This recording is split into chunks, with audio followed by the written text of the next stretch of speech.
welcome back to another episode of the Goal Diggers podcast. We've had a boring week of football, apart from the Champions League, which we will be touching on this weekend.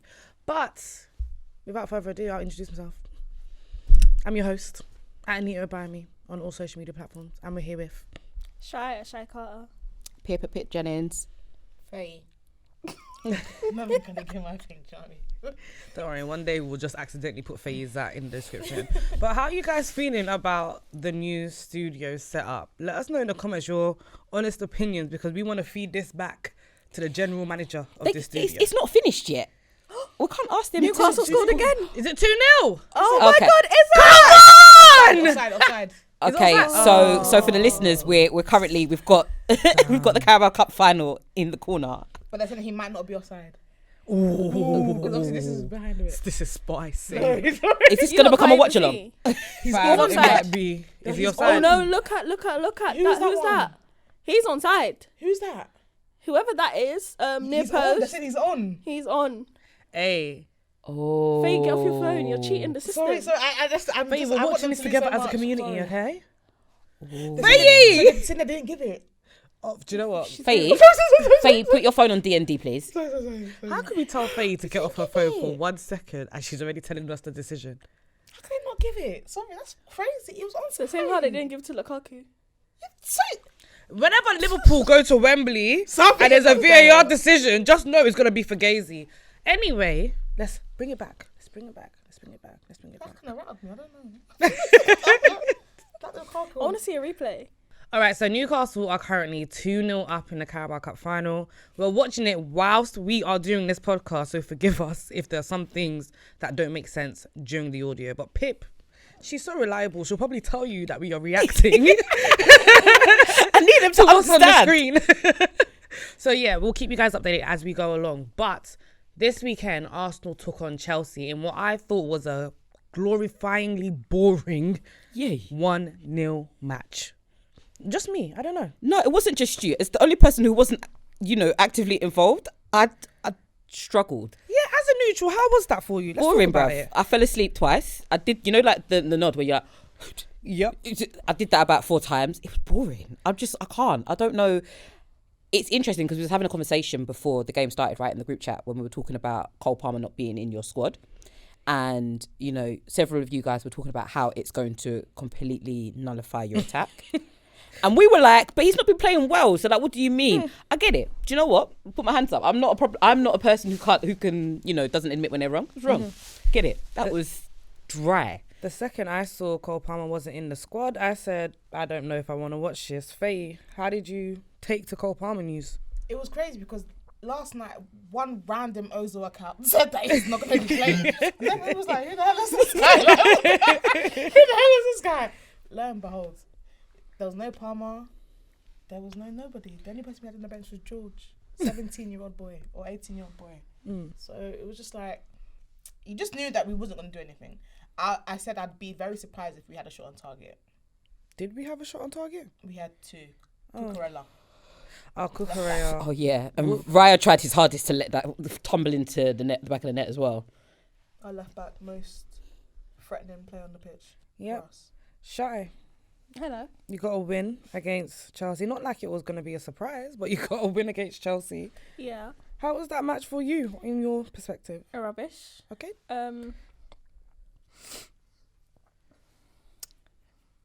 Chelsea aren't much of a threat, so Arsenal didn't need to be good to win the game. Sorry. I think the game should have been out of sight by half time. Leandro Trossard squandered a couple of chances. Martinelli squandered a couple of chances. Declan Rice shot a chance to Timbuktu. Other than that, there wasn't really much in it. I think towards the end of the first half, we did allow Chelsea back into the game. But when you guys got into the final third, you've done nothing with conviction. I didn't know Sancho was playing today until I checked the team sheet. Didn't see him, and I think I'm coming. I think the only Chelsea player today that tried but it wasn't working, you could argue, was Neto. Like he gave the effort. I'm not saying that he done anything well, but he was the only one in my eyes that was kind of accounted for, and to a certain degree Enzo Fernandez. I think Wesley Fofana was lucky to stay on the pitch. For me, the stamp on Declan Rice was intentional. Whether how hard, soft, or it was very much intentional. The ball was not there to be won. He got away with one there. And even if you didn't send him off for that, he committed multiple yellow card offences and only left the game with one yellow card. But being fair, I also think Partey was lucky to stay on the pitch. I think the slip tackle, if he didn't get the ball in the beginning, I think that's reckless and dangerous, and he also could have seen red. Other than that was probably the worst top 6 game I've watched all season. Do you know when I was looking at the TV, but it's like you're not really paying attention. Yeah. You're not focused. It's an out of body experience. couldn't register nothing. I'm with you on that. I'm just there like, oh, Football's on. Yeah, it was bad. It was bad. I don't know. Martinelli looks a bit sharp coming back from that hamstring injury. And we need any attacking body we can get at the moment. Because we're that short up front. But, a clean sheet, another win in the London derby, unbeaten in 7 against Chelsea. We'll take it.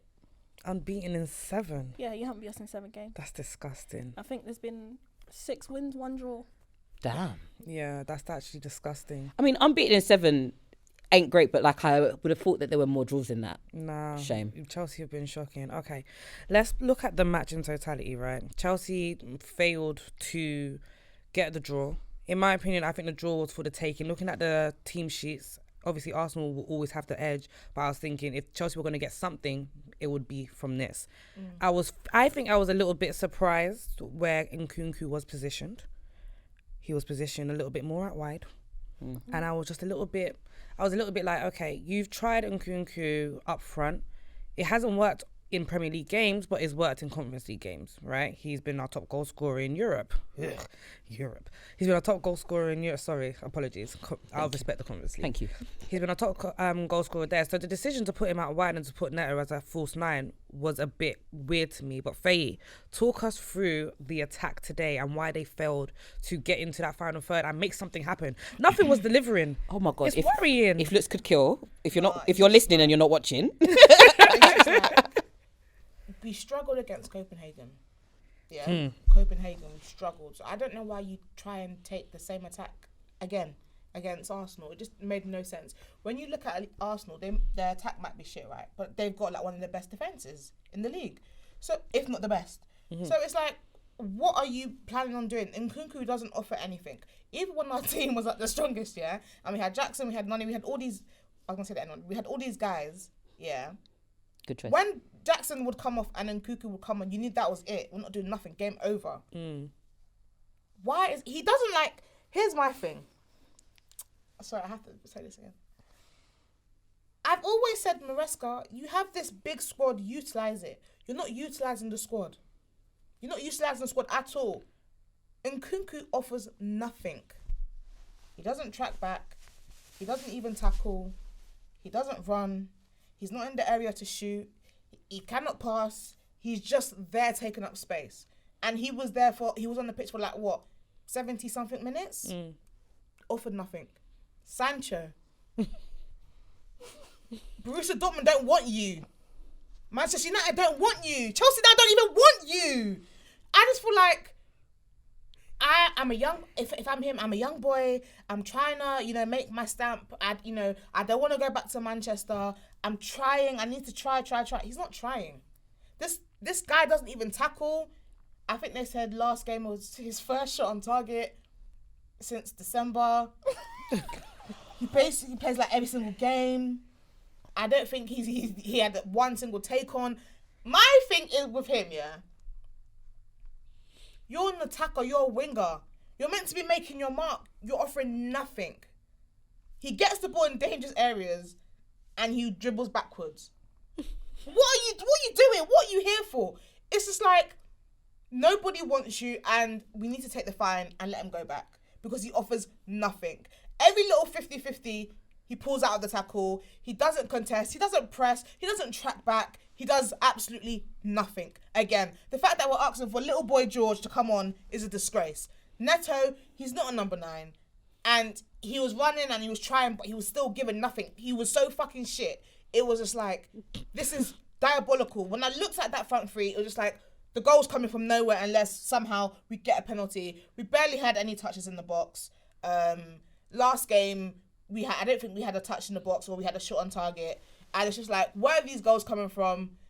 We need Cucurella, our most dangerous player on the pitch. And that's an indictment on the fucking manager and these attackers. All fucking shit. And the way they've assembled the squad, shit. Okay. I feel like that was actually very productive. Like, honestly, amongst the fuckings and shits, that was actually such a productive Why are you adding speech. more, bruv? Oh, apologies, excuse my language. But no, I think to an extent I agree with you. But I also think there is a onus that needs to be zoomed in on with the coaching. Yeah. I personally believe the best coaches bring out the best in your players. And today, the only person that was at their best was Cucurella. And it's been like that for quite some time now. I also think I sat here in October and questioned the Maresca's decision making, and Faye and Tima both looked at me like I was crazy. I think the Conference League game, Thursday, midweek, decisions were shocking. Yeah. And I personally believe bringing on Cole Palmer is the reason why Cole Palmer was not here on Sunday. So was that those two Copenhagen legs, was that the first time you came across like decent opposition in conference? Man said decent. Copenhagen weren't even good.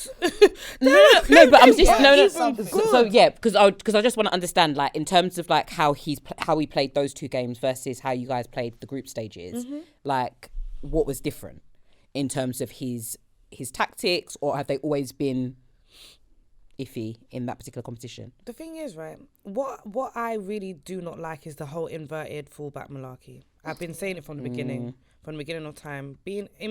Inverting our fullbacks does not work, especially in the Premier League. In a Conference League, it can run against smaller opposition, but you're always running into trouble. There were several times where our fullback, instead of bombing down the touchline, they inverted into the centre where there is trouble, a bombardment of midfielders coming at him trying to take the ball, and it doesn't make sense to continue doing that. If it doesn't work the first time, you let it go and you just say to yourself, this isn't going to work. How can I elevate our attack through fullbacks overlapping? He does not want to do that. Sometimes within games, he will change it and you'll see Cucurella or Reece James overlapping. And that's when I think things seem to tick, right? But you'll still have an inversion somewhere. Maybe the wingers will now start inverting. And I'm just a little bit fed up. You know, I'm losing it a little bit. Like a screw is loose in my mind now. It's really, really bad because he's not utilising the squad at all. Like I say all the time, but the truth is he's not playing to any of these guys' strengths. Yeah. Reece James is a right back.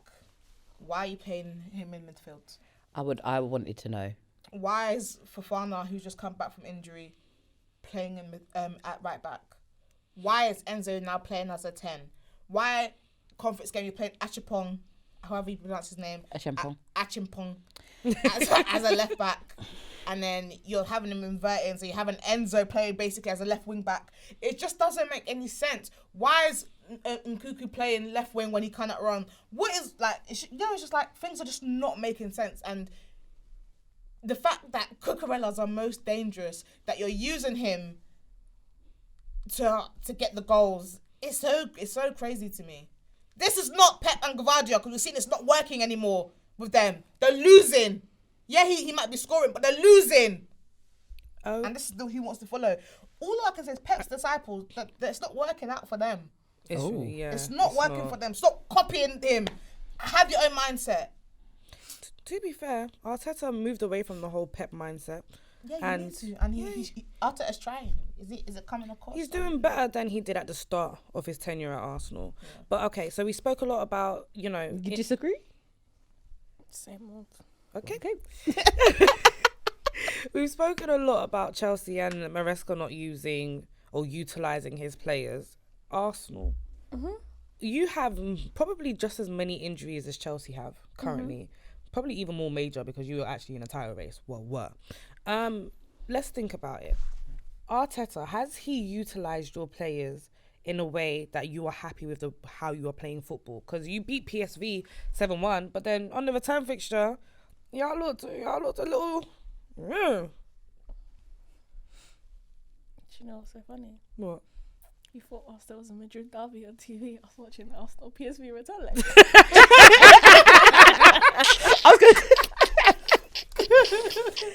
That game was over. From I saw 7-1, respectfully, put my ticket on the ticket exchange. And I said, I'm going to watch Real Madrid or Athletic Real.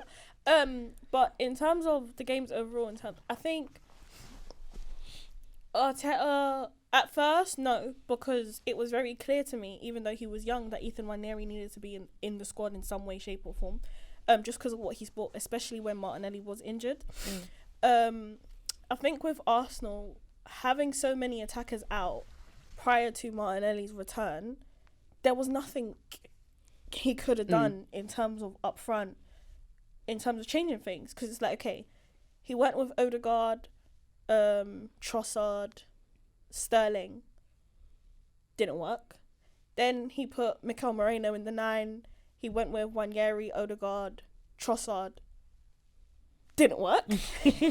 So, I think with Arteta, you can give him some grace in terms of he's tried different personnels and different formulas in that attacking third, and it's just like, it's a quality issue.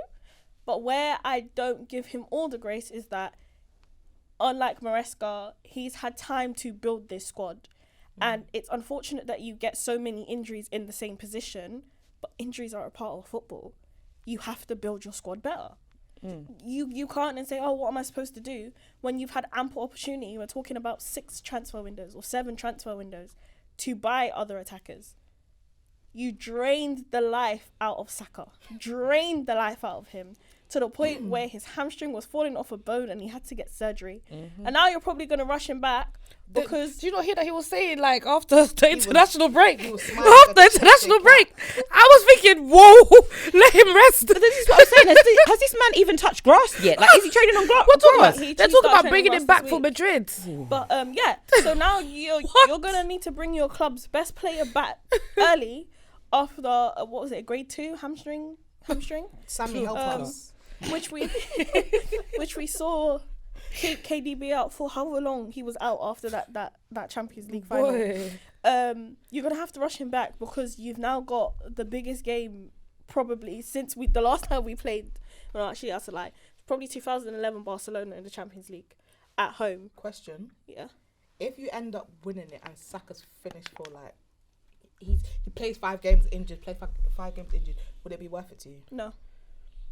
If you win the Champions League? No. Get the fuck out of here. Sorry, man. I'll the fuck out sacrifice of here. anybody. Oh, come on, man. I'll sacrifice you. Take them injections in your leg and play for the club. But if he's cropped forever, that's dark. Come on. Dark, but at the end of the day, you as well as a footballer, this might be the only chance you might get. You're telling me We sacrificed you Reece would James, fam. retire. Reece James got sacrificed. Kante, even for the Kante got Europa sacrificed. got sacrificed. Yeah, but Kante got sacrificed that he was old. Nah, man. You're talking about... Yeah, I was going to say, it's very different to sacrifice someone at the end of their... That's 23. Yeah, I was going to say, it's very different to sacrifice someone at the start of their career, at the end of their career. 23. Be for real. Champions League is might be your only chance to ever get it. You wouldn't do it. Shah doesn't believe that it's their only chance. What? Shah, What do you mean only chance? That's We're what I'm playing saying. Real Madrid. You guys are acting like we're No, playing but Fenerbahce. I'm- There's no chance. But I'm saying, if you end up winning it, let's say you beat Real Madrid, you beat PSG, and in that final, you win. No, we're This, not final. where is it going to be? Allianz. Where we won it. now she ain't pushing it no more. Arsenal, Allianz, they beat Bayern in their own backyard. Story London, parades in North London Reds, North London forever. You're telling me you wouldn't sacrifice Saka for that? You said you would retire from here if you win the Champions League. Yeah, but I'm not sacrificing Saka. I would. Depends. Like 23 Saka's not a player. If you ask me to sacrifice like Martinelli, sure. Not Saka. Yeah, I hear that. I do hear you. Players come and go, mate. He is Arsenal. He can end but he can end up leaving. Would you have sacrificed? I'd sacrifice anyone. I'm telling you right now. See, I'd this is sacrifice the anyone. difference between Faye, and minded mindful football fans, yeah? No. She is the club. She don't care about anything. I'm like, Anyone. but these players work their arse off their lives for these You're clubs. gonna have that. Not many players can say I have the Champions League trophy. Who's your favourite Chelsea player ever? Drogba, Eden Hazard. Would you sacrifice Hazard for a Champions League? If he could have that to his name and he's playing for Chelsea, I'm gonna name my first son after you. But this Champions League, I might not ever see it again. Would you sacrifice Hazard for a Champions League? Would I sacrifice Hazard That's for your a favourite Champions Chelsea League? player. But let's say, you blocked me over him. we haven't 100%. got the Champions League at all. This is our first time to win the Champions League. For me, if Eden Hazard, I had to choose Eden Hazard or a Champions League trophy. I've got 0. I am choosing a Champions League trophy. That's if we haven't won it. I am choosing the Champions League trophy. If you ask me, Frank Lampard or a Champions League trophy, I am choosing the Champions League trophy. If you ask me, Didier Drogba or a Champions League trophy, I am choosing the Champions League trophy. And these are my favourite ever Chelsea players. I'm so sorry. The club is always above the player. Always. But what about when they're synonymous with each other? I think it's because like I'm very realistic about my club's aspirations. So it's like I can't think about having that conversation. Do you know what I mean? But for me, it's like Europa League. But I'm saying, yeah, I hear you. You don't But I'm sacrifice saying- no one for the Europa League. No matter what club you are, you're not sacrificing no one. It might be going to But I'm saying it's just sort of like there are certain players who are synonymous with the club, and it's like, okay, if I've drained your life source and you can no longer play football at the top level.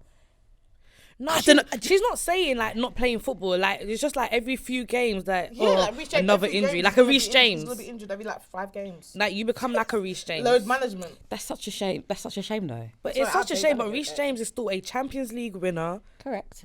Still one of the best right backs in the world on his day.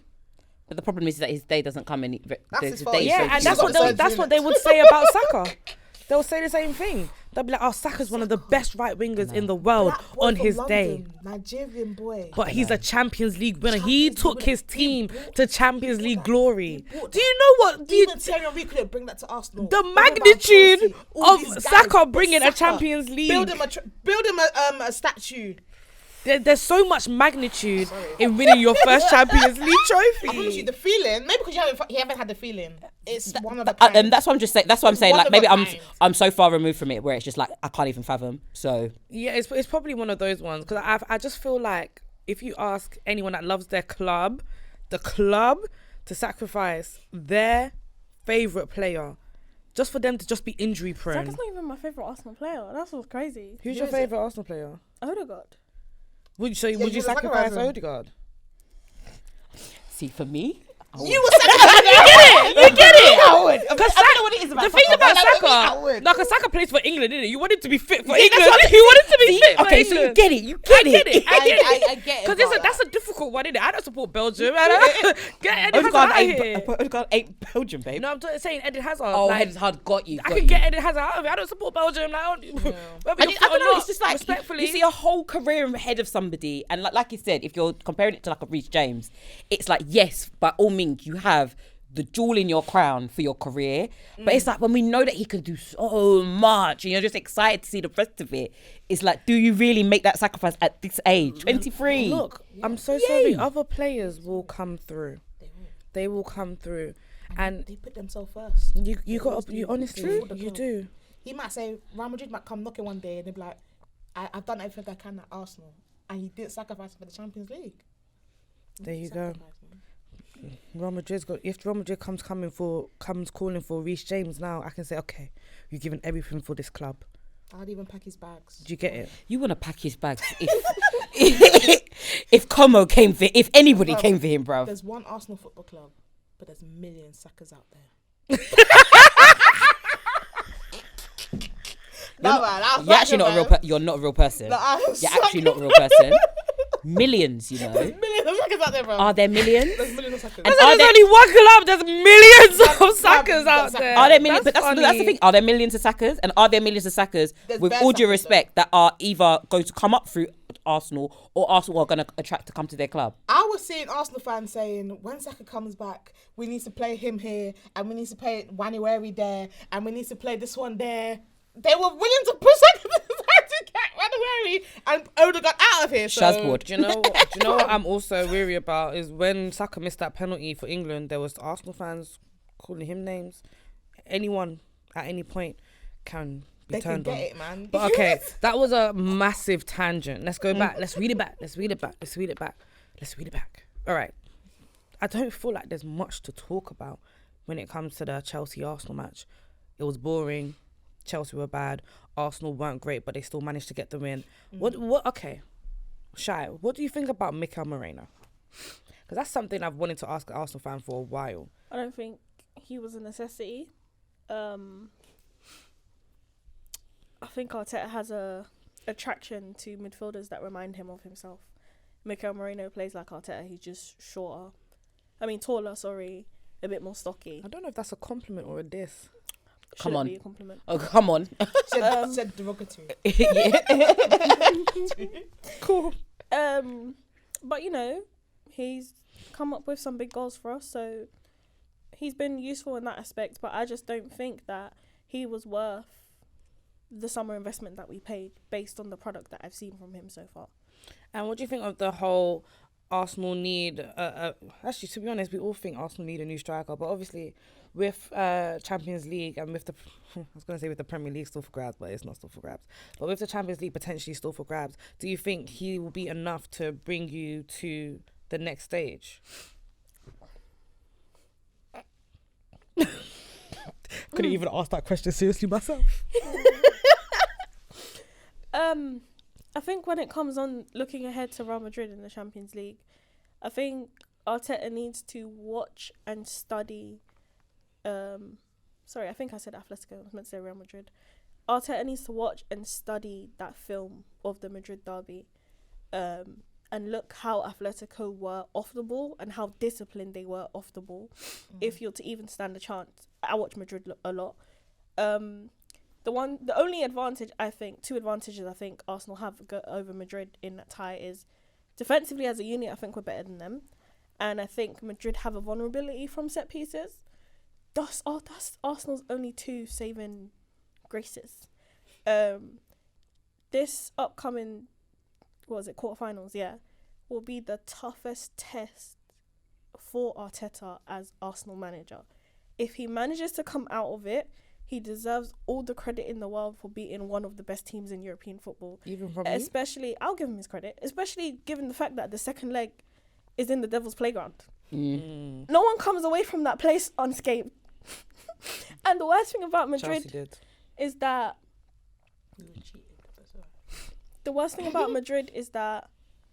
you will play better than them for the majority of the game. They will allow you to keep the ball. They will allow you to think that you're in control. You blink, all of a sudden Real Madrid are 3-0 up and you're saying how. There's a lot of individual key battles that I'm looking forward to seeing, just as a football fan in general. Mbappe against Gabriel and Saliba, Timber against Vinny, and prayers for the left back against Rodrigo. I don't know who the left back will be. Whoever the left back is in question, my prayers are with you. And then I'm looking forward to seeing everyone's favourite midfielder, second best DM in world football and whatever not they tell me, against the likes of Fede Valverde, Camavinga and Tchouaméni. And even a 37-year-old Luka Modric. Because, they say Declan Rice is so great. So I'm looking forward to that. And hopefully Saka isn't rushed back for this game because his hamstring needs to heal. Okay? His hamstring needs to heal. I don't want to see a Diego Costa where it's like you rushed him back, you injected him, and within 30 minutes, you're off the field again because you're injured. Finished. I think that would be even more negligent from Arteta, given the way he's already overused Bukayo Saka during his Arsenal tenure anyways. Allow him to heal properly and let him be ready rather than forcing him back just because Real Madrid are on the calendar. Right now, I give Arsenal 10% chance of making it through to the semi-finals. Just 10. 10. And not even just because it's Real Madrid. I think if we're being fair, the way we've been playing this season, we're not playing like a team that can bring a fight to Real Madrid anyways. If this was last season, I probably would have gave them more of a chance because we were playing better football last season. We didn't struggle to create chances. We didn't struggle to score goals. In saying that though, in the Champions League, for some reason, we can manage to score goals and in the Premier League, we can't. We'll see. Tough task for Arsenal. I personally don't think they're going to make it through. In saying that, I'm still going to support them and hope that they do, but I just don't see it being a realistic option with all the firepower that Real Madrid have. Pip, what do you think will be the outcome of that Arsenal Real Madrid match? Do you think Shai's being a little bit too harsh? No, because regardless of what happens on the pitch, however well you're playing when you get there, Real Madrid are the masters of the dark arts. Yeah. So, like, even if Arsenal come and they're playing as well as they were playing last season before that even, you cannot step to these people and have a foot wrong. Sorry. Because Atletico were like much better. They were much better on Wednesday, and yet blink of an eye, game goes against you, and that's it. And I just don't think Arsenal have got it within them at this moment in time. Sorry. I'm just like, okay. I feel like, okay, if we bring Arsenal back to a point where all of their players were fit, I feel like the result against Real Madrid would be very tight. Am I wrong for believing What that? if Real Madrid's all of their players were fit? I'm not talking about Real Madrid. I'm just talking about Arsenal. Okay. I think it would be. I think it would be tighter than we believe it to be now. 100%. Yeah, because Like Shai said, the style of football, the fact that they're struggling to create chances at the moment. Yes, defenses win cups and leagues and all of that sort of stuff, but you need firepower. I think against Real Madrid, defensively, unless it's an utter, I don't want to swear, but unless it's an utter show, right? I don't think our defense is as easy to penetrate as people might see it to be. But in cup competitions, especially against Real Madrid, Arsenal need a lot of chances in recent games to score goals. And it's like Vinicius, Mbappe, Rodrigo, sometimes they don't even need, they need a half a chance and the ball's in the back of your net. So it's like, yeah, you could, play 2 banks of 4, you're shutting them out. All of a sudden, Timber is a yard off the pace. Vinny gets his chance, bang, Real Madrid have scored. And they will take a 1-0, a 2, they will even take being 2-1 down going back to the Bernabeu. They don't give, as long as the game is not gone, they will always think that they have a chance to turn that tie over at home. And unless Arsenal somehow miraculously are 4-0 up, even then, are 4-0 up going to Madrid for that second leg, I just think right now with the squad that we have, it's too tough of a task to see us getting over the line. The one player that I did wish was fit for this game, though, surprisingly, Gabriel Jesus. Please elaborate. Yeah, you're gonna have to like what? I think with Jesus, as much as he irritates the life out of me, he has a good tendency of keeping defenders busy. And Real Madrid, given their injuries in that back line, occupying the centre backs, whether it be Rudiger or the young guy from Castilla, I can't remember his name right now. Those two, yeah. I think that will give Arsenal the ground to try and create some chances. If Saka is back, Ferland Mendy is baked beans because he's shocking. He's absolutely shocking. He won't even be fit, Saka. He doesn't need to be that fit. Ferland Mendy is crap. Mendy was not good this week. I think he got off. He's injured, right? Yeah. And I think we also have to take advantage of Tchouaméni not playing the first leg, because then that will sort of rotate who Madrid will have to play at DM. But it's like you play Camavinga, Fede Valverde's been playing right back, you have to bring him back into midfield. And if it is the chance to exploit Lucas Vazquez, then I think Arsenal have a chance to do that. Can I just say, based on the performance today that Arsenal put out, and if you add Saka, do you really think? Sorry, let's be real. Come on. Do you really think? She said 10%. Okay, yeah, you just said. Yeah, no, I don't think. I was going to say she's got no false I illusions. don't think we're going through. I'm just talking about where I think Arsenal have the chance to exploit Real Madrid, but over the 2 legs, I don't think we're going through. Last season, we couldn't even beat what my fan base was calling a Finnish Bayern Munich team. Everyone was happy. Now you're going to take on the Giants, the current Champions League holders. We've seen them destroy excellent teams. So I'm not hopeful. I'm just a few matchups that I think could be interesting. It's so funny that you said Gabby Jesus, because I would have thought you would have said Kai Havertz. No. What's Kai going to do? Kai... Header. It's not even that. Oh, we don't need Kai for headers. I feel like every time Kai played against Real Madrid for Chelsea, he was very impactful and he was very good off and on the ball. So was Gabby Jesus though. You don't forget what happened to Varane that day. He was in agony. Oh. Yeah, but that's for right. No, do you know what? But then again, you're saying that, but then it's like Kai Havertz watched the Kai Havertz was playing in a different team in a slightly different position as well, no? Yeah, but he's excelling much more with this Arsenal team. What he was lacking at Chelsea, he's now got it with Arsenal. So I would assume being clinical. Why are you so defensive? Clinical. He's much more clinical than Arsenal than he was at Chelsea. Man, he's still the same guy.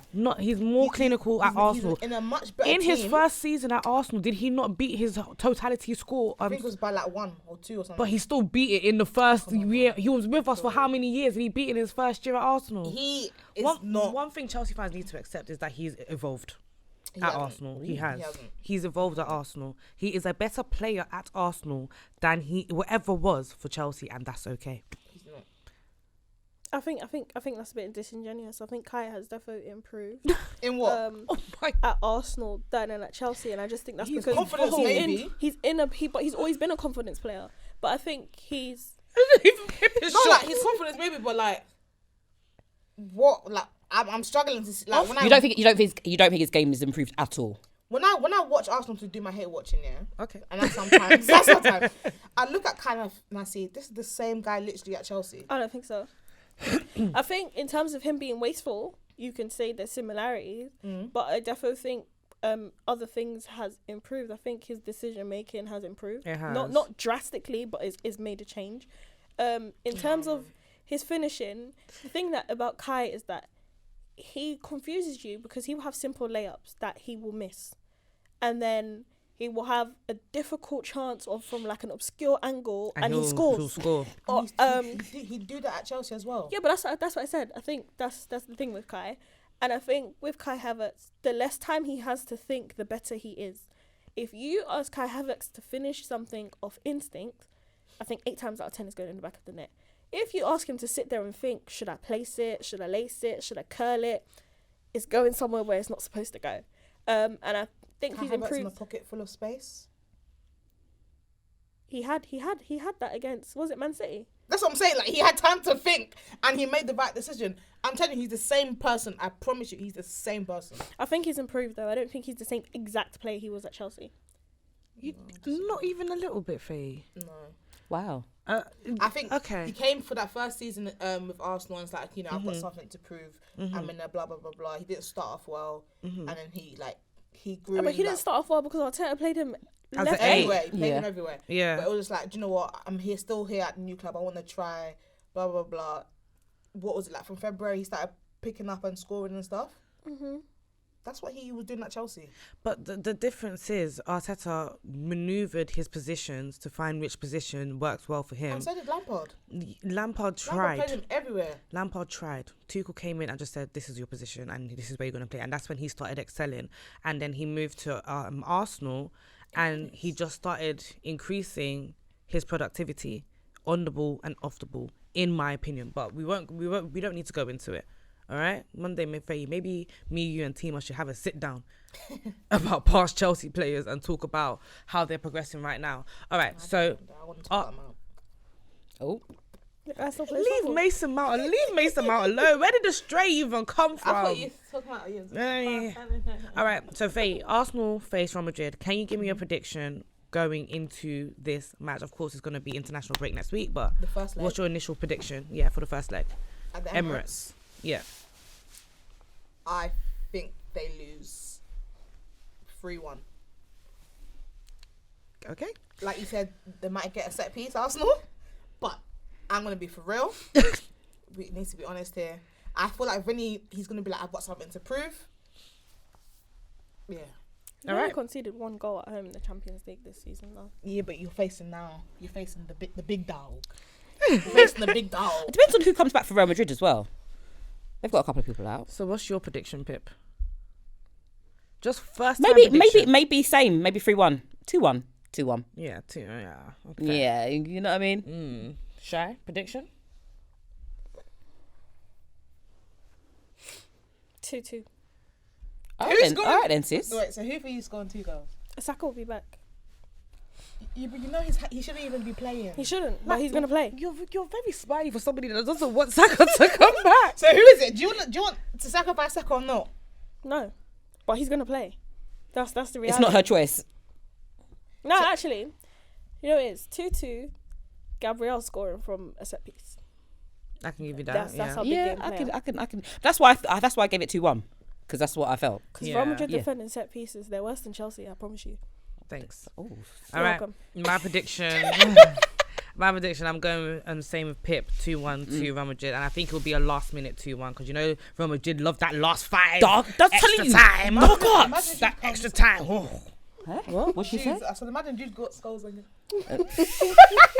If Jude does that, kudos to him, innit? Like, Who else? Who else? All right, so we took a quick break to watch the ending of the Carabao Cup final. Newcastle have beaten Liverpool. This is the second competition that Liverpool have been knocked out of this week. First the Champions League where they played PSG, and now in the Carabao Cup where Newcastle, boy, they fought the trials and tribulations, VAR decisions against them, but they still managed to rise to the occasion. You got Dan Burn crying on his knees. Bruno Guimaraes speaking the best English I've ever heard him speak in my life.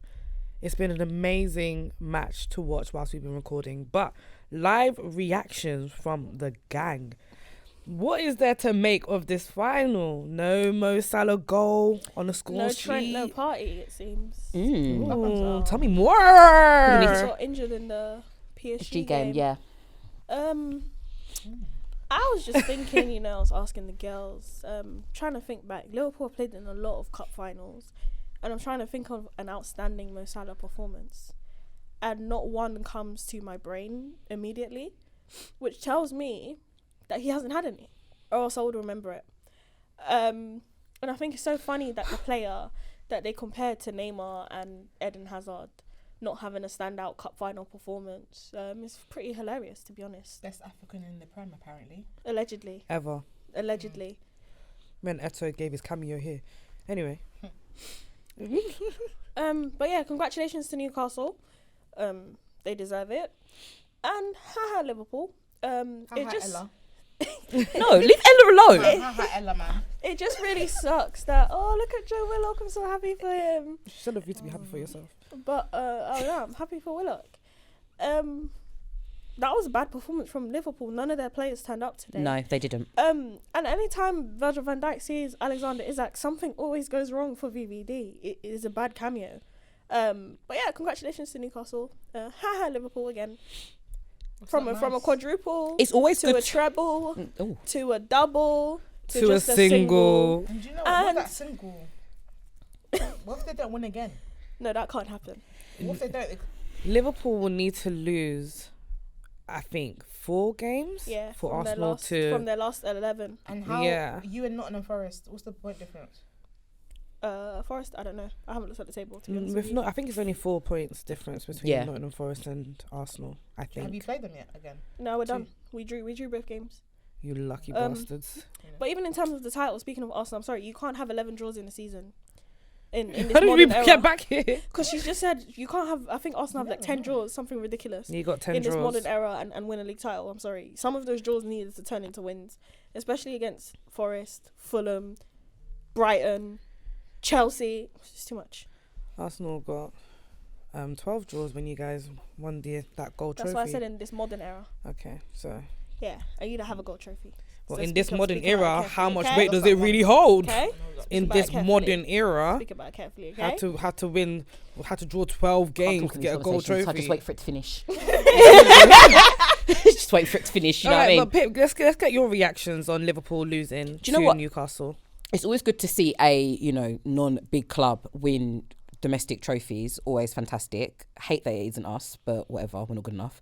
But yeah, no, Shai pulls up a really good point. A lot of those big name players in that Liverpool squad just did not turn up. And we've been talking about like the fact that Liverpool haven't had to really take their foot, like put their foot on the gas the last couple of games because, you know, everybody has made the assumption that they've won the league. But I think this performance is just another reminder that actually you can't play like that. The intensity needs to remain from the beginning to the end of the season, and you may get punished. Now, do I think that Liverpool will lose the title based off this? No. Like we said, they need 16 points out of 10, 11 games. It's very doable very quickly. However, this should be a wake-up call to them. They're missing Trent. Obviously, we're still having conversations about his contract.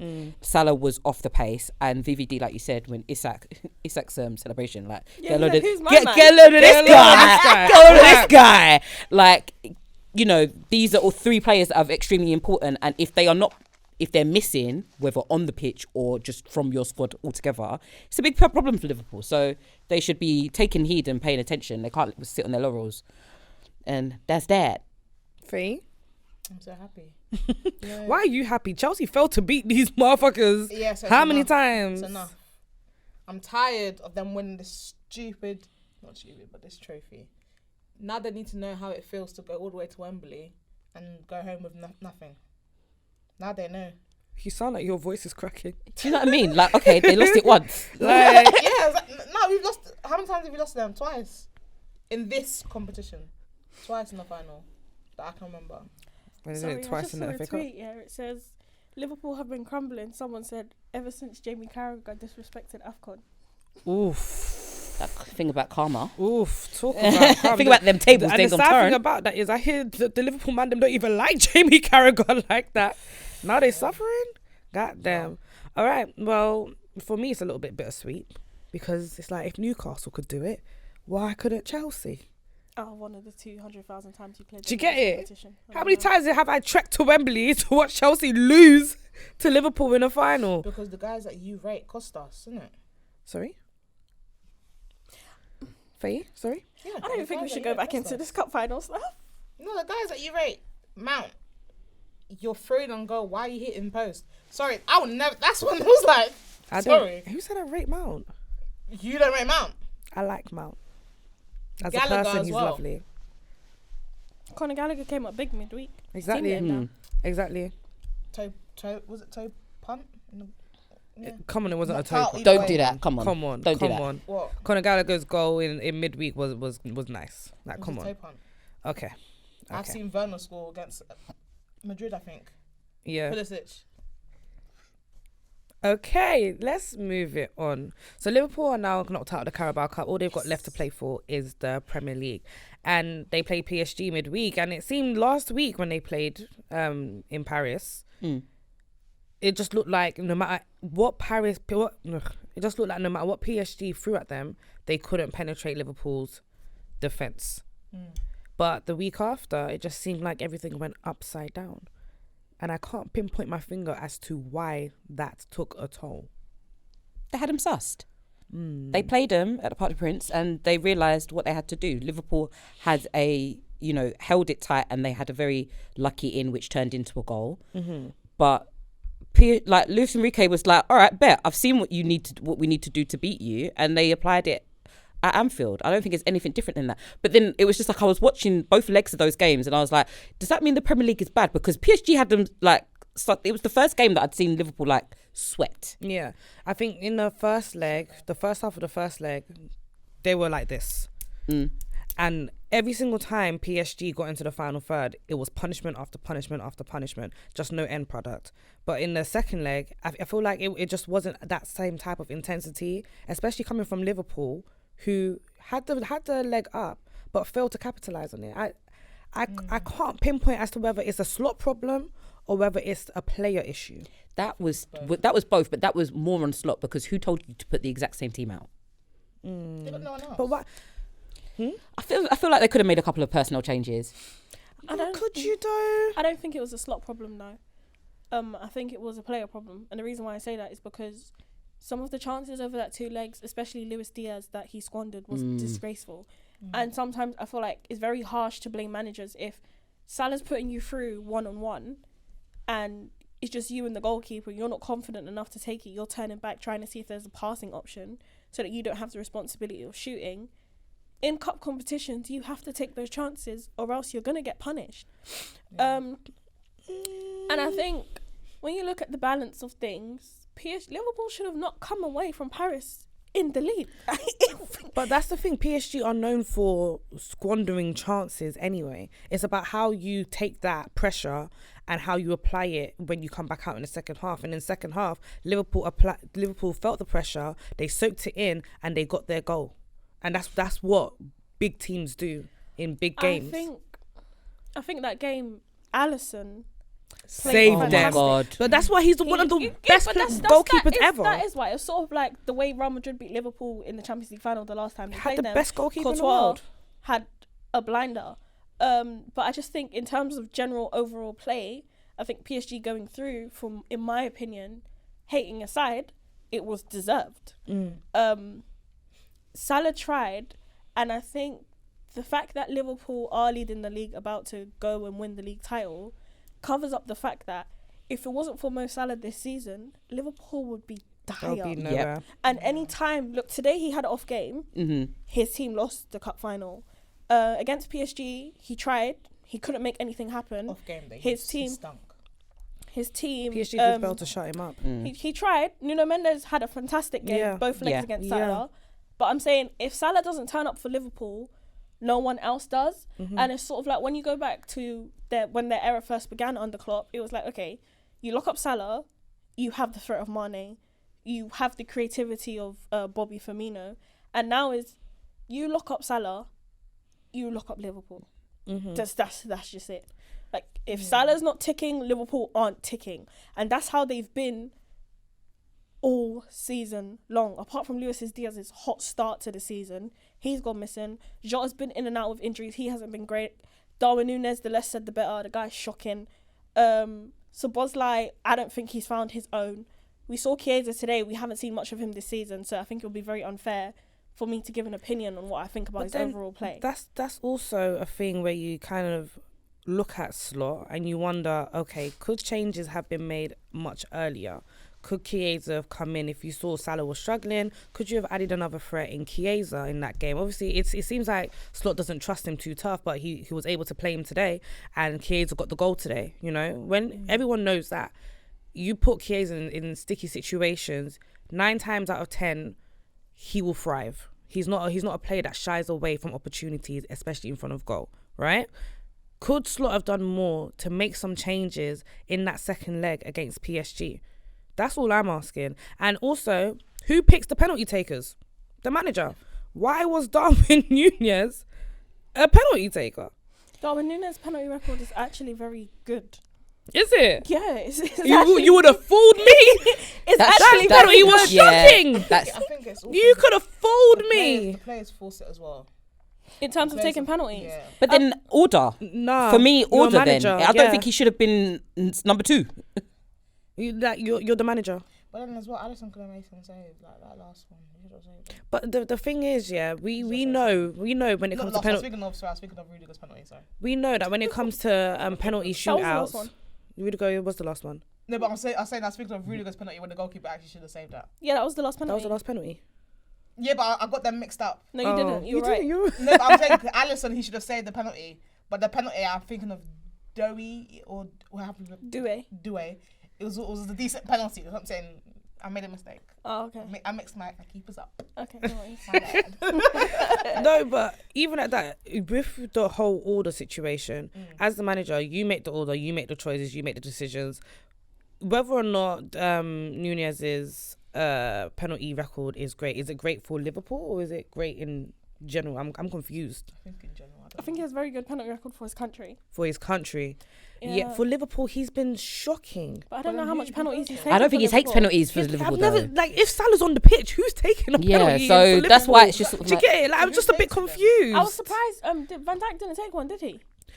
Maybe he was gonna. Maybe no. But then again, this is what I'm talking about. Order, like this, I don't The understand. penalty choices were shocking. So it was Salah first, then Núñez, then Luis Diaz, or was there somebody else Curtis between? Jones. Curtis Jones. Curtis Jones was after. the end. Curtis Jones. The fourth one. Curtis Jones took the 4th one. Núñez took the 3rd one. There was somebody in between, and Salah took the 1st. There was someone in between. So maybe it wasn't Diaz then. But they scored. Did Szoboszlai take a penalty? I can't remember. It was another midfielder. Sorry, I'm losing. McAllister? I feel like No, Was it not McAllister? Yeah, Szoboszlai. Szoboszlai took the second penalty. Then, went for Real Madrid. Don't remember. It's not important. It's not important. It's fine. Yeah. But either way, like I look at the penalty lineup and I'm just like, well, this was your decision.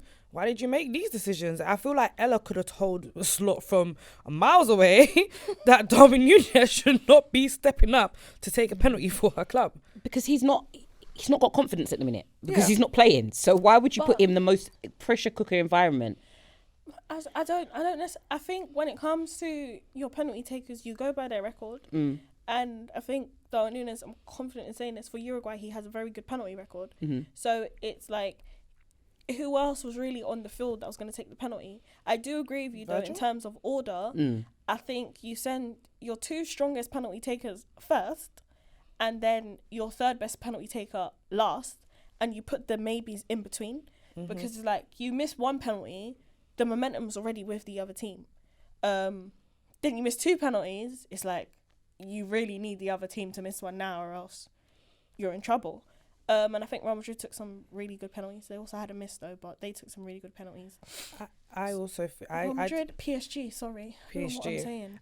I disagree with your penalty lineup, by the way. I think first, your best penalty taker. Mm. No, first, your second best penalty taker.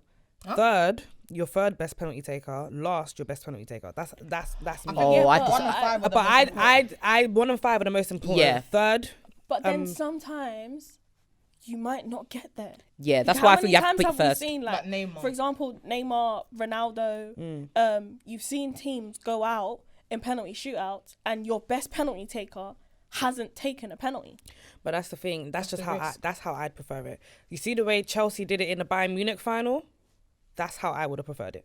Mata went first, even though he's like the second best penalty taker after Drogba in that thingy. No, after Lampard in that thingy. He went first. He missed. Cool. The second person was there to step it up. Scored. Ashley Cole went. Scored. It's like building up that momentum to the final penalty. That's me, personally. I know. You put Núñez third. Curtis Jones is looking like this is pressure. It just depends though on the type of squad that you have as well. Because if you don't have, for example, I think that Chelsea call, you guys had a lot of good penalty takers Yeah. in that team. I'm not hearing it for Liverpool because they dismantled us on penalties how many times? I'm not hearing it for Do you know Liverpool. what he said? Not hearing it. Different squads. Not hearing it. Calm. Huh? He said after they got knocked out, he missed a penalty. He said he slept calm. Who said that? Curtis Jones. He said he slept calm. He said I got confidence. It's not about that. I slept Was he not calm. in the last squad that won the Champions League? Was he there? Oh no, he was in the one that lost to Real Madrid then. Yeah. Yeah, I don't think he was in there. Though. I just don't know with penalties, man. I think you send your best. I personally think I agree you with send you. your best penalty taker first, especially if you're the team that wins the coin toss to take the penalty first. Yeah. You set Set the levels. pressure. Yeah, I don't know, because even take England for example. Mm-hmm. Harry Kane is almost always first in the penalty shootout, Yeah. and he's the best penalty taker in the country. I think you need to set pace. But I would agree with Harry Kane being the first one because he is the only one in that England squad that I would trust with penalties. Ivan Toney has a great record. No, at that time, Ivan Toney wasn't in okay. there. He was the only one Who that else I was could there? put Sterling. money on would score. Sterling should have taken a penalty then. as Excuse well. me. Take Sterling, what? Sterling should have taken a penalty then. Yeah. I trust Sterling to take a penalty I would. Back then. I wouldn't have trusted him. Sterling Wait, isn't a pen He's taker. not a pen Did he taker. take a penalty then? No. Sterling's not a Yeah, pen he should have taker. taken a penalty. Babes, sorry. no, He Faye. Sterling never is in the top 5 for pens. Ever. He should have taken it over Saka, Rashford, and Sancho. That There played were 2 a minutes. lot of people in that lineup that should have taken it ahead Yeah. of all of them. And who? Yeah. But Grealish, for one. Sterling would have been one of them. So why is Sterling- it Grealish and not Sterling? But if I'm being honest with you, when it came to penalties, I was shook. I don't trust none of them. I don't trust none of them. No. Grealish 100% because remember, Grealish for Villa was the pen guy. He was knocking them in for fun. And at that point, he'd only had just joined City or was Yeah. about to join City. So it's Like, it makes sense to girl. him. Sterling, no. Respectfully. I feel like I've seen Sterling take penalties. It's fine. Let's move on. Guys, tell us what your penalty orders are in the comments and tell us if you put your best penalty taker first or your best penalty taker last. Let us know. All right, let's move it on really quickly. Thomas Tuchel, England. Yeah. The first squad is out. How are we feeling, ladies? So disappointed. Oh. Why? I'm disappointed because it was just like, at first I was like, oh, it doesn't really matter. And then somebody was like, no, this is a World Cup qualifier game. And I was like, oh, it does matter. So in that instance, I feel like he could have, don't even call them per se risks. He shouldn't have just fell on old guard stuff. There's Who absolutely do you no think there's no is reason. in there that they shouldn't be. Jordan Henderson straight away. I think that's the only Carl person. Walker, I can understand. You can make a case for Carl Walker, and I got can options. understand it. But I think that Jordan Henderson is wasting space. Why are we taking four goalkeepers? I think the 4 goalkeeper thing is a German thing. When you look at We ain't their in Germany. squads, you ain't, but you have a German head coach, so he's gonna implement some of the things that he does stylistically for his country, even though he's not managed national team, but just in general. I think the 4 goalkeeper thing is a German thing. I was looking at some of the call-ups and I thought, I don't know, with Tuchel, I'm giving him grace. I'm gonna give him 2 international breaks to find what's his core group, because every England manager is going to have a core group of players where no matter how they're playing, what they're playing, who they're playing for, as long as they're playing, they will be in the squad. Yeah. Jordan Henderson's inclusion, I am also overseeing him, but it's an indictment on how bad English midfielders are. And I think that is the real conversation that we need to have. Because at the end of the day, he's not my cup of tea. Declan Rice is the only DM worthy enough that this country has, to my knowledge, that I've seen, right? So it's like, you go to a tournament, God forbid Declan Rice gets injured, who do you feel comfortable enough putting in that team? I also think he was lazy with his attackers. I don't think Phil Foden should be in the England team. Phil Foden shouldn't be. Eze shouldn't really be in the team either, based on this season's form. But then, Then who'd you the injuries. So I don't think Foden's there if Saka's there. That's me. Fair. Injuries. I think the squad was alright, man. Given the current situation, you know, looking at Tuchel, he does like to have that experience there. You know, he needs to rely on experience. That's how we won the Champions League the second time. No, but like the experience, like you said. Oh, brother. These guys have experience. Henderson has the experience of winning competitions. Same as Walker. You need that in that team. You need to have that mentality. You do. And Trent is not available right now, is he? No. He's not. Reece, he's played in midfield for a reason. But he's still there. But he's still there, but he's playing for a reason. But let's break up the conversation just for time's sake, okay? Let's look at the defensive options, okay? So in defence, we've got Dan Burn, Levi Colwill, Guehi, Reece James, Konza, Lewis Skelly, Livramento, Kwanzaa,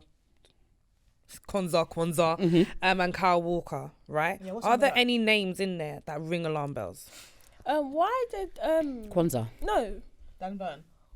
What is Colwell doing in the What do team? you mean? What's Colwill doing in the team? foot. What? Oh. Yeah, maybe the left. Like, come Left on, foot. man. No, I swear to God. Shit, man. Left I foot, swear to God, great left on the foot. ball. I'm not saying yes or no. I'm saying he's there because of his left foot. Diversity. Because it has to be. If it's not I was left gonna foot say touch, so- I was like gonna say with something. the utmost respect, he's not worthy of being a And like I said, defender I'm in not the team. I'm not arguing. I'm not saying But for why- or against him, bruv. Okay, But his why left foot is taps. he not worthy Because he's of not being good. in a team? He's not good. Do we think, I don't know, Ezri Konza's good enough to be in a team? Konza's better. Yes, I Konza's think a better Konza should be defender in. than Colwell. Do we think Lewis Skelly should be in a team? I thought it was an interesting choice. Maybe no. Not saying that he doesn't deserve to be there, but playing for maybe it's a Jamaica. case of him. Who told you he's Jamaican? Maybe Sorry, wait, is he not Jamaican? maybe Wait, it's a Is case. he Jamaican? He's Caribbean. I don't think he's I Jamaican. don't think he's Oh, sorry, Jamaican, my you know? apologies, my apologies. Someone told me he's Jamaican. I think it's a case of Tommy. Yeah. Tommy probably wants to take a couple of players to get them involved in being in the England camp. That's what I can see. That, you know, Nice one. I would have liked to see maybe Tarek Mitchell, maybe Aaron Wan-Bissaka, but you know, can't have I everything. also do think. By the way, he is Jamaican. Oh, is he? I'm See? from Barbados as well. See, I knew he was Bayesian. I do think, just like in midfield, England have a shortage of quality left backs. We're not. Oh, okay. I I thought we were talking about in midfield. I was about to say we're not doing midfield You yet. were ready. You ready to attack me? Yeah. Because who's it? Chilwell? Shaw? Yeah, but I think we have a shortage of quality at left back, No, and I think as young as Miles Lewis Skelly is, I think when you look at the level of performances he's putting so far, you can't really begrudge him of getting into. It's not like his final squad, but getting into a call-up squad. I think based on performance, he's deserved to be in there. But I also. No, I also do agree that I think based on how Aaron Wan-Bissaka has been playing for West Ham, he should have got a call up as well. Probably Lewis Hill would have been there. Yeah, he would have. Mm-hmm. 100%. Unfortunately. Very unfortunate. Something for Tuchel to look at. Tuchel's But coming to do back five anyways. He needs his wing backs. yeah, to be fair. He But let's needs see. wing backs. Let's go on to the midfielders. So Jude Bellingham, Standard. Eze, Jordan Henderson, Curtis Jones, Cole Palmer, Declan Rice, Morgan Rogers. What are we saying? Cole Palmer probably might not even play now. Might get So, replaced. Yeah. Yeah. If Cole Palmer gets replaced, who should be the one who takes his place? I don't know. This is the really good point that you guys were making. Yeah, like, it's an investment on how English players are performing at the minute. We just don't Although- have great midfielders. Wharton? Wharton's He's just come back. under Wharton's just come back from surgery, so he's been named in the under-21 squad. But I actually understand letting him Giving him settle. time. Next international break, I would like to see I'd him. like to see him. Okay, so There's again, literally nobody. What about the other Villa midfielder? Who? Light skinned guy. Morgan Rogers. No, the other one. I don't know who you mean. There's another one. There is. There was one before Morgan Rogers that everyone was like, he should be at a bigger club. Jacob Ramsey? Is he? Is that his name? I think he plays for Jamaica. No. Not everyone plays for Jamaica. This just believes that everyone plays for Jamaica. Jacob Ramsey? Yeah, I know who you mean, but I'm just wondering. Is he Is he playing? playing at the minute? English Because I don't think footballer. I've not heard Yeah, much of him Yeah. at the moment. he's playing. No, apparently he's playing. She says he's playing. Played 24 minutes against Club Brugge. Villa, right? Yeah. Yeah. Both of them should be in there. Yeah, I'm happy for Morgan Rogers. I like Morgan Rogers a Morgan lot. Rogers is fine. And I'm not saying based on his current performances, because I'm not going to sit here and lie like I watch Aston Villa too often. But I think based on what I've seen and his type of profile, it will be good to get some of the younger guard in and get them as a cohesive Yeah, unit. get them blooded in. This disruption. Is Ruben Loftus-Cheek? No. Okay. Is he I injured? I don't think Ruben's been playing. I think he's been playing solidly for Milan, but I don't think he's like. I just want some eye candy, man. Why are you Jude guys Be- even reminding me? I was going to say keep your mouth Jude shut. Bellingham's too young. Like, Keep your mouth Breaking for that out. Come on. Everybody lost. But we've spoken about Jordan Henderson being a problem. Why Jordan Henderson being in the team being a problem? Mm-hmm. Why do we think? Okay, you don't think it's a problem, Faye? Okay, tell us a bit more. Why don't you think it's a problem? We need that leadership.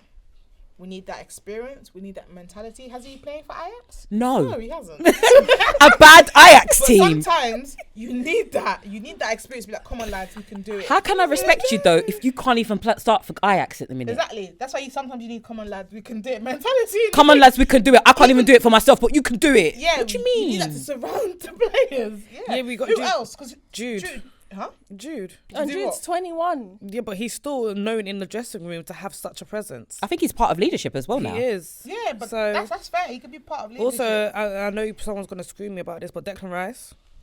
Yeah. What has he won except for that? But he's little been trophy was he with not West Ham? captain at West Ham? Is that not the Was one he that you want to captain? win this year?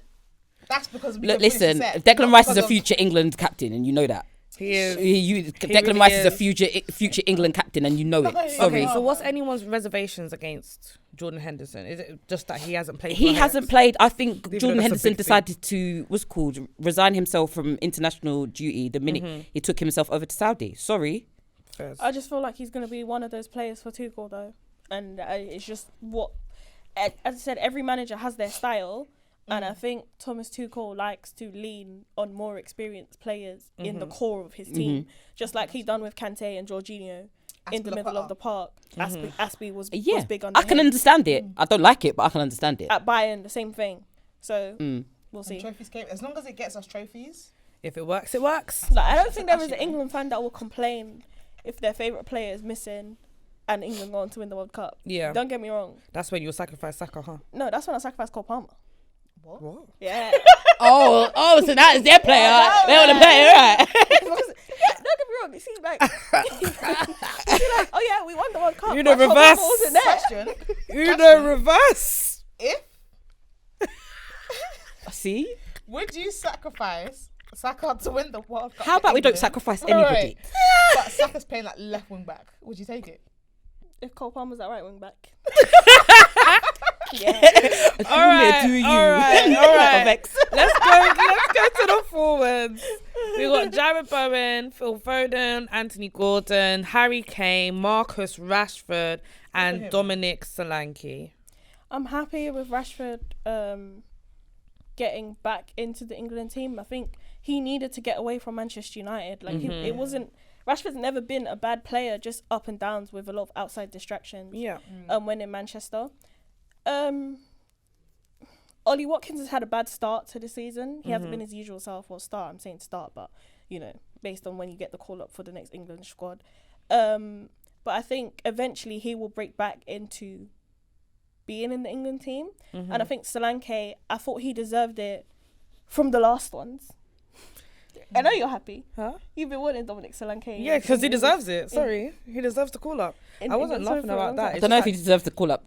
Do you know, I wasn't even laughing about that. Do you know when you open Twitter and the first thing you see is porn? Yeah. Okay. That's what happened just now. But anyway, carry on. Phil Foden, he doesn't deserve to be in the England squad. Nope. And I think for me, given that Tuchel is not English, I think he should be German enough and bold enough to drop the quote-unquote stars of this team when they aren't performing. Foden has been below par the entire season. He doesn't deserve a place in this England team. But maybe he's thinking, I can do something with him. I did something with Mount. I did something with Werner. I did something with Kai Havertz. I could do But I something. think not enough it's time to very do that. different. It's very different to play a player into form when you're seeing them every week in, week out. and you're coaching your style of play into their brain on a weekly basis. We haven't had an international break since November. You have about, a week and a half to get these players playing the way you will. I don't see how you bring a player that's playing without confidence and having such a subpar season to their best performing level within that short span of time. But then who do you bring in instead of Phil Foden? Because I was surprised he was. okay, sure. No, he's pledged for Ghana now. No, he hasn't. I swear he has. No, he hasn't. Got names made up. I don't think we did. I don't think we did. I am crying. But then where also is Morgan Gibbs White? I never ever thought I would be the person to be yelling for Morgan Gibbs White. But I think he's played exceptionally for Nottingham Forest this season. Even large parts of last season, he was very good. And I'm shocked that he didn't get a call up at all. Yeah, he was playing well. I think By the the way, Cho one is the best shout. It is Ghanaians that made it up because modernghana.com says Callum Hudson-Odoi accepts to play for Ghana. I told you. It was the Ghanaians that made that, man. But he's eligible for both anyway. I definitely do agree with Faye's shout in Callum Hudson-Odoi. I think he's having a fantastic season for Nottingham Forest. And everyone knows with the squad selections that we have, England have left-wing issues. He plays on the left wing. That would be perfect balance issues. But as I said, I expect Tuchel's first call-up to be a back three. So whoever the wingers are supposed to be, they're going to have to do wing-back shifts. Yeah, they're gonna be very much Reece so James make inverting. squad? Or Reece James is in the squad. Yeah, oh, definitely. Reece James is playing right centre-back. You need wing-backs. Yeah.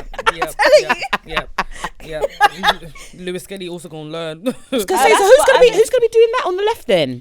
What? Out of who we've got? Lewis Skelly. Miles Lewis-Kelly. But I think he'll be fine. What about Tilo Gotta stop doing that. He's gonna play on left now. Yeah, Livermento will also be the wing back. Okay, now Did he get Cole. picked? Okay, wait. If Tuchel does the way I'm seeing it, knowing Tuchel, I think his selections based They're on a back calculated. three Makes sense. are starting to make It makes sense.